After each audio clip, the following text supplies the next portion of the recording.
लोकसभा चुनावों में एनडीए की हार के बाद महाराष्ट्र की सियासत गर्मा गई है। शरद पवार गुट की तरफ से दावा किया गया है कि अजीत पवार के 15 से ज्यादा विधायक पार्टी प्रमुख के संपर्क में आ गए हैं, यानी शरद पवार के संपर्क में आ गए हैं। इस दावे के बाद राज्य में सियासी हलचल बढ़ गई है और ये कहा जा रहा है कि सरकार को खतरा भी है। दावा किया जा रहा है कि लोकसभा चुनाव में विपक्षी गठबंधन यानी महाविकास अघाड़ी एमवीए की 30 सीटें जीतने के बाद एनसीपी के 15 से ज्यादा विधायक फिर से शरद पवार गुट में वापसी कर सकते हैं, घर वापसी कर सकते हैं। शरद पवार के खेमे से ये दावा रोहित पवार ने किया है। सियासी उथल पुथल के बीच अजीत पवार भी विधायकों और नेताओं के साथ बैठक करने वाले हैं और अगर ऐसा होता है तो एकनाथ शिंदे की अगुवाई में चल रही महायुति सरकार पर संकट बढ़ सकता है। आपको बता दें कि 10 महीने पहले अजीत पवार ने अपने चाचा शरद पवार को छोड़कर महायुति ज्वाइन किया था, सरकार में गए और डेप्यूटी सीएम का पद भी उन्हें मिला। अब बारामती में करारी हार के बाद अजीत पवार खेमा पूरी तरीके से बैकफुट पर है। अजीत पवार की अगुवाई वाली एनसीपी को इस चुनाव में सिर्फ 1 सीट मिली है, तो वहीं शरद पवार की नई पार्टी ने नए सिंबल पर 10 सीटों पर चुनाव लड़कर 8 पर जीत हासिल की और ये कहा जाने लगा कि महाराष्ट्र की जनता ने बता दिया कि असली एनसीपी कौन है।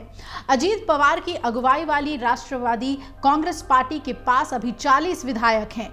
अगर ये विधायक फिर से शरद पवार के पास वापसी करते हैं तो निश्चित तौर पर राज्य में एक नया सियासी संकट खड़ा हो सकता है। महाराष्ट्र विधानसभा में बीजेपी के पास 103 विधायक हैं, जबकि शिंदे की अगुवाई वाली शिवसेना और एनसीपी के पास 40-40 विधायक हैं। 288 सदस्यों वाली विधानसभा में 8 सीटें खाली हैं। अगर एनसीपी के विधायक अपने भविष्य को सुरक्षित करने के लिए वापस लौट जाते हैं तो कुछ विधायक शिवसेना के भी इस रास्ते पर चल सकते हैं। महाराष्ट्र में अक्टूबर-नवंबर महीने में ही चुनाव होने हैं और अजीत पवार दिल्ली में एनडीए की बैठक में भी नहीं गए थे। उनकी जगह पर पार्टी की तरफ से प्रफुल्ल पटेल, सुनील तटकरे दिल्ली पहुंचे थे। अब महाराष्ट्र में बीजेपी के खराब प्रदर्शन के लिए उप मुख्यमंत्री देवेंद्र फडणवीस ने जिम्मेदारी भी ली और इस्तीफे की भी पेशकश कर दी। फडणवीस के इस कदम के बाद फेरबदल की अटकलें भी शुरू हो गई हैं। हालांकि सूत्रों के मुताबिक इस पूरे मामले पर केंद्रीय गृह मंत्री अमित शाह ने फडणवीस से फोन पर बातचीत की है। फडणवीस आज रात 8 बजे दिल्ली पहुंचेंगे और वहां उनकी शाह से मुलाकात हो सकती है। इन सब के बीच राज्य की राजनीति में फडणवीस के दुश्मन नंबर 1 माने जाने वाले एकनाथ खड़से फॉर्म में आ गए हैं। वर्तमान में शरद पवार गुट से एमएलसी खड़से का एक विज्ञापन सामने आया है और इसमें उन्हें टाइगर अभी जिंदा है बताया गया है।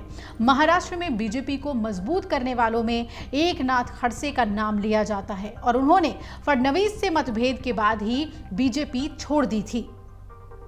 अब आपको बता दें कि अजीत पवार की एनसीपी को हाल ही में संपन्न हुए लोकसभा चुनाव में सिर्फ 1 सीट मिली है और एनसीपी अजीत गुट के एक वरिष्ठ नेता ने कहा, नेताओं ने इस उम्मीद के साथ अजीत पवार का समर्थन किया था कि महायुति सरकार में शामिल होने के बाद पार्टी आगे बढ़ेगी। बीजेपी के नेतृत्व वाले महायुति गठबंधन में शामिल अजीत पवार की एनसीपी अपने गृह क्षेत्र बारामती लोकसभा क्षेत्र में भी जीत दर्ज करने में विफल रही। इस सीट से उनकी पत्नी सुनेत्रा पवार ने उनकी बहन सुप्रिया सुले के खिलाफ चुनाव लड़ा था। अब महायुति गठबंधन पर संकट के बादल छा गए हैं। मीडिया रिपोर्ट्स के मुताबिक शरद पवार के पोते और करजत जामखेड़ के विधायक रोहित पवार ने बुधवार को कहा कि अजीत पवार खेमे से करीब 12 से 19 विधायक शरद पवार के गुट में वापस आने के लिए इच्छुक हैं, लेकिन जो लोग मुश्किल वक्त में शरद पवार के साथ रहे, पार्टी में उन्हें ही प्राथमिकता दी जाएगी।